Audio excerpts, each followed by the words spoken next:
दोस्तों, हरिनाम मैं हरिनाम सिंह और मोना डार्लिंग शॉर्ट फिल्म में मैं आपका स्वागत करता हूं। और दोस्तों, आज मैं आपको जो अपनी फिल्मी स्ट्रगल की अपनी लाइफ बता रहा था, उसमें से मैं आज एक नई चीज़ बताने वाला हूं।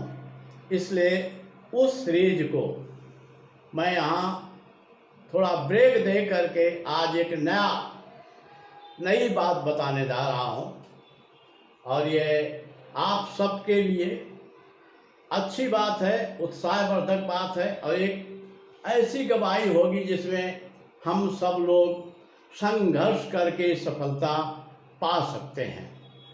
दोस्तों, आप हमारे चैनल को सब्सक्राइब कर लें। दोस्तों, ये हुआ कि मैं कई महीनों से 6-7 महीनों से बड़े सोच विचार में था। मन में ही बड़ा संघर्ष था और कुछ विचार आते थे, कुछ जाते थे और कुछ डिसीजन नहीं कर पा रहा था कि मैं क्या करूं। दोस्तों, हुआ ये कि मेरे लाइफ में बम्बई में कम से कम 4 साल व्यर्थ गए, जिसमें कुछ रिजल्ट नहीं आया। 2 साल चैनल के पीछे गए और 2 साल लगभग 15 महीने, इसके बाद के और साल अमेज़न के लोगों ने या अमेज़न के सहयोगी कंपनी वॉइस मीडिया इंडिया जो बी प्राइवेट लिमिटेड है, वॉइस मीडिया वालों ने ख़राब किया। दोस्तों, उन लोगों ने कहा कि वॉइस मीडिया अमेज़न के लिए कार्यक्रम बना रही है, उसमें मुझे ऐसा टैलेंट और डायरेक्टर लिया और 15 महीने काम कराकर भगा दिया। और दोस्तों, क्यों भगाया ये तो अभी बताना अच्छा नहीं है, समय नहीं है। और उन लोगों के खातिर मेरे 15 महीने और इसके बाद के 4-5 महीने बर्बाद हुए। 4-5 महीने इसलिए बर्बाद हुए कि मैं सोच रहा था उनके खिलाफ कानूनी कार्रवाई करने के पूरे मेरे पास अधिकार हैं और उन लोगों के ऐसे गलतियां हैं, अपराध हैं जिन पर कानूनी कार्रवाई हो सकती है। लेकिन इसी संघर्ष में था कि उनसे कानूनी कार्रवाई में उलझूं या फिल्म के निर्माण में मन लगाऊं। और दोस्तों, यही 4-5 महीना के संघर्ष के बाद, क्योंकि दोस्तों मैं वॉइस मीडिया के साथ अमेज़न के प्रपोजल में जुड़ने से मेरा बहुत समय बर्बाद हुआ, मेरी मेहनत बर्बाद हुई और 4-5 फिल्मों के जो पुरानी फिल्में थी उनके नेगेटिव वो लोग ले गए, मेरी कहानियाँ ले गए, तमाम नुकसान हुआ। इसलिए टेंशन तो था ही। लेकिन आज मैंने यह निष्कर्ष निकाला कि हमें कुछ ना कुछ करना चाहिए। हम उस टेंशन को लेकर या उनसे वाद विवाद को लेकर के कब तक हम समय अपना बर्बाद करें। दोस्तों, लाइफ, जीवन एक संघर्ष है और जो आदमी संघर्ष करेगा वो तो सफलता पाएगा। और मेरा लाइफ तो शुरू से ही संघर्षमय रहा है। दोस्तों, मैं आपको बताना चाहता हूँ कि मेरा जब जन्म हुआ तो एक अमीर किसान के परिवार में हुआ। लेकिन दुर्भाग्य था कि जब मैं 2 साल का था या 2.5 साल का था तभी मेरे पिताजी मर गए। मुझे होश नहीं था, मैं पिताजी के बारे में कोई भी मुझे याद नहीं है। और उनके मरते ही हमारे चाचा लोगों ने, 2 चाचा थे, हमारी सब ज़मीन ले ली। और मेरा एक बड़ा भाई था जो मुझसे 15 साल बड़ा था, जिसका मैं कभी जिक्र नहीं करता हूँ, ननिहाल में रहता था। तो मेरी माँ ने मुझे बड़े संघर्ष से पाला है। आज भी मुझे बचपन के वो दिन याद हैं जब सब्जी क्या होती है मुझे याद नहीं है। मैं कभी ये भी याद नहीं कि मैं कभी सब्जी रोटी खाई हो। लेकिन दोस्तों, माँ ने मुझे कैसे गरीबी रेखा में पाला और कितने दिन वो खुद भूखे सोई और मैं भी शायद भूखे सोया। जब मैं 12 साल का था तो मेरा एक और खेत बचा हुआ था जिसमें दोनों चाचाओं का कब्जा था। तो वो दोनों उस खेत को आधा आधा बांट रहे थे। तो मैं गया तो दोनों चाचाओं ने कहा भाग जाओ यहाँ से वरना मार कर जमुना नदी में बहा देंगे। हमारे गांव के पास जमुना नदी बहती है। वो 12 साल का उम्र था, मैं भाग आया डर करके। हमारे परिवार में, हमारे हिस्से में, मेरे पिता के हिस्से में कम से कम 40-50 बीघा ऐसी ज़मीन थी जो सोना पैदा करती है, लेकिन मेरे पास नहीं थी। और दोस्तों, मेरी माँ का जो दुख है आज भी मुझे याद है, कितना दुख से पाला। और जब मैं 14 साल का था तो मैंने हाई स्कूल पास किया। तब तक मेरा भाई भी आ गया था। 14 साल की उम्र में मैं आगे पढ़ना चाहता था, हाई स्कूल के आगे पढ़ना चाहता था। तभी मेरे सगे बड़े भाई ने मुझे पीट कर मार कर गाँव से भगा दिया। और जो मेरा पुश्तैनी घर था जिसमें वो उसका भी हिस्सा था, मेरा भी हिस्सा था, वो उसने कब्जा कर लिया। दोस्तों, मैं कानपुर में आया जब मैं 14 साल का था और बाइबिल बुक स्टोर में पार्ट टाइम नौकरी करके मैंने एमए किया इकोनॉमिक्स में। और इसके बाद दोस्तों मैं बम्बई आया और बम्बई में एक फ़िल्म बनाई थी जो बता चुका हूँ, उसमें मेरा पैसा डूब गया। और दोस्तों, मैं 1990 में अपने डायरेक्शन में पहली पिक्चर शुरू की थी, खूनी डाकुला। और जब मैंने उसका मुहूर्त किया था तो मेरे पास सिर्फ 500 रुपये थे, सिर्फ 500 रुपये। आप यकीन करें, 500 रुपये में मैंने 200 रुपये कैमरामैन और जो नेगेटिव वाले को दिया, 100 रुपये मंदिर में शूटिंग की तो लोकेशन के लिए मंदिर को दिया, और 200 रुपये में कन्वेंस और खाना पीना, और एक दिन की शूटिंग की। और जो उधार बचा तो मैंने बाद में चुकाया। और दोस्तों, जब मैंने जेब कतरी फिल्म की शूटिंग की शुरुआत की, वो जेब कतरी जिसमें नीरू सावंत को ब्रेक दिया था, जो आजकल राखी सावंत के नाम से मशहूर है, उस समय दोस्तों जब जेब कतरी शुरू कर रहा था मेरे पास 11,000 रुपये थे।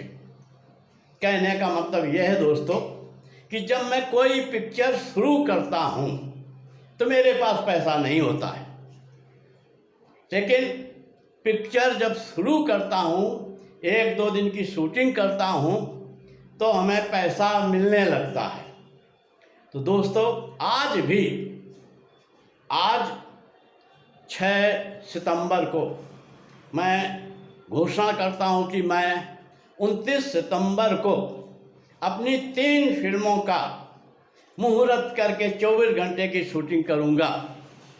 पहली पिक्चर का नाम दिया है गॉड इज द ग्रेट, दूसरी फिल्म हीरोइन नंबर 1, तीसरी पिक्चर का नाम होगा प्यार का एहसास, और चौथी पिक्चर कुछ दिन शूटिंग होकर रुकी पड़ी है, शमशान का चंडाल, उसे भी पूरा करूँगा। यह टाइटल रजिस्टर नहीं है, अगर किसी के पास होंगे तो हम इन टाइटल को बदल भी सकते हैं। कहने का मतलब आज भी दोस्तों मेरे पास पैसा नहीं है, लेकिन गारंटी के साथ कहता हूँ 29 सितंबर को मैं तीनों फिल्मों का मुहूर्त करके 24 घंटे की शूटिंग करूँगा। और ये मेरा आत्मविश्वास है, ये मेरा संघर्ष है। और ऐसे ही संघर्ष करके मैं अपने लाइफ में 25-2.5 घंटे की, जिन्हें बॉलीवुड फिल्में कहते हैं, वो बनाई है, जिसमें 19 या 20 रिलीज हुई है। और दोस्तों, लगभग 2-2.5 हज़ार शॉर्ट फिल्म, जिन्हें 10-10, 12-12 मिनट की होती, वो बनाई है। और जब बनाता हूँ तो पैसा नहीं होता, लेकिन जब काम होता है तो पैसा आ जाता है। और मेरी पिक्चर के निर्माण होता है, एडिटिंग डबिंग होता है और रिलीज होता है। और रिलीज होने के बाद सभी जगह पिक्चर रिलीज हो जाती है और सबका लिया दिया भी बराबर बराबर हो जाता है। तो दोस्तों, यह मेरा विश्वास है, ये मेरा एक संघर्ष है कि जो मैं लाइफ का स्ट्रगल संघर्ष कर रहा हूँ।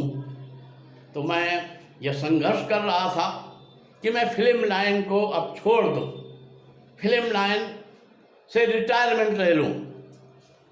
तो दोस्तों, मैं 5-6 महीना वही सोच रहा था कि कोरोना के खातिर काम नहीं हो रहा है, सब लोग बम्बई से भाग रहे हैं, क्या मैं भी भाग जाऊं और फिल्म लाइन को अलविदा कह दूं। तो दोस्तों, मैंने बहुत विचार करके संघर्ष करके सोचा। आज दोस्तों, जब सुबह मैं अपनी आदत के अनुसार सुबह 4 बजे उठा तो आलस किया कि कुछ काम तो नहीं है, जल्दी क्यों उठूं। लेकिन आधा 1 घंटे में मैं आधा 45 मिनट उठ गया और तभी मेरे मन में एक विचार आ रहा था, कुछ करो कुछ करो। और दोस्तों, तभी आज मैं सुबह 6 बजे, 4:30 बजे या 6 बजे के बीच में डिसीजन लिया कि मैं फिल्मों का निर्माण करूंगा और फिल्म निर्माण से रिटायरमेंट नहीं लूँगा। दोस्तों, अगर मैं आज फिल्म से रिटायर हो जाता हूँ तो 5-6 साल के बाद बूढ़ा हो जाऊँगा, मर जाऊँगा। अगर एक्टिव रहूँगा तो अभी मैं 30 साल तक एक्टिव रह सकता हूँ, कम से कम। दोस्तों, जब एक सरकारी आदमी 60 साल के बाद जब रिटायर हो जाता है तो एकदम उसके हेल्थ पर प्रभाव पड़ता है, कमज़ोर हो जाता है, बूढ़ा जाता है, जल्दी मर जाता है। लेकिन नेता और अभिनेता कभी रिटायर नहीं होते। तो आप देखिए, 90-100 साल तक एक्टिव रहते हैं, काम करते रहते हैं। तो दोस्तों, आज मैंने जो निर्णय लिया कि मैं फिल्म के निर्माण में फिर से निर्माण शुरू करूंगा और इस साल 29 सितंबर को 3 फिल्मों की शुरुआत करूंगा। दोस्तों, आप सबका सहयोग मिला है, आप लोग, पूरे दुनिया के लोग मेरी फिल्मों को देखा है, चाहे हॉरर पिक्चर हो, चाहे डाकुओं वाली हो, चाहे जैसी पिक्चर हो, लेकिन सभी लोगों ने हमारी पिक्चरों को देखा है। जब आप लोग पिक्चर देखते हैं तभी डिस्ट्रीब्यूटर टॉकीज वाले अपनी पिक्चर लगाते हैं।